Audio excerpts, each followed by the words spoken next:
A group in Alamance County is digging into its history, learning more about the people who helped build the area one headstone at a time. I went to Snow Hill Cemetery and learned why the place is so special and what's next. Melissa Enoch believes that a cemetery is like a forest. So a forest starts off with, a few trees. Headstones tall, resolute, like the mighty oaks and pines that surround it. And slowly, birds bring in other seeds and things like that. The forest grows. Because see, that's my great-granddaddy, that's my mom and daddy, and this is my granddaddy. And that's his sister. It was 25 of them. I have an uncle, I have 3 uncles right here. Then you grow your families and you're connected, by way of your church or by way of the area. And you have multiple trees, but they're all in the same forest. Until the real roots of the trees that surround it run just as deep as the family trees that run between these headstones at Snow Hill Cemetery.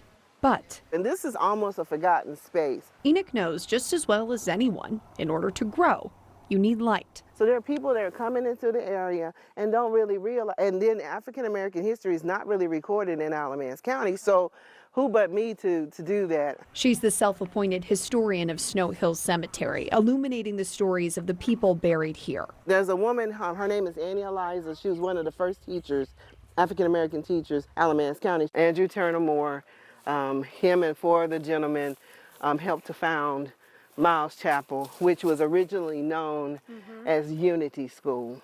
People from all walks of life. Like here, World War II, and you see how the ground is trying to take it.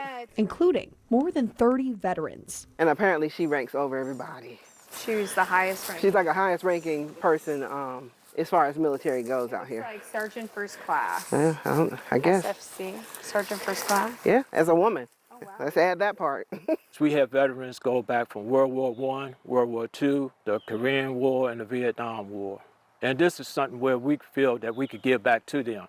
Because they picked this spot, they could always choose someplace else to go. Mike decided to give back by cleaning up. Well, it was like a semi-jungle, we had trees hanging down and branches hanging down, and we just thought it needed a little tender loving care. Last year, he gathered relatives and volunteers to make this final resting place worthy of the people there, cutting back trees and raising and cleaning headstones. Everyone that's buried here is a blessing, Their next task, discovering the dozens of other blessings who could be buried here.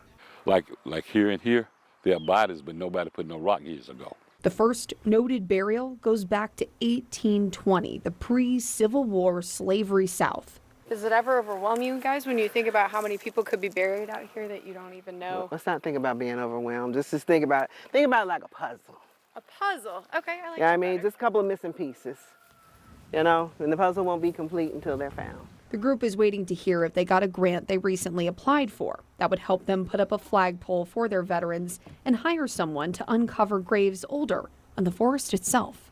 But, somewhere we got a connection, Like roots mangled and intertwined over the years, the hope is to keep this family forest growing for years to come.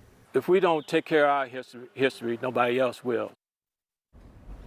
And again, that cemetery was officially established in 1929. The burial started well before then, and they're just a few years shy of their 100th anniversary. The folks at Snow Hill are also looking for anyone who thinks that they could have a relative buried there. Reach out to build a more full picture of their cemetery. If you'd like more information on the history or preservation efforts, email Snow Hill Preservation right there at the bottom of your screen. That's snowhillpreservation@gmail.com.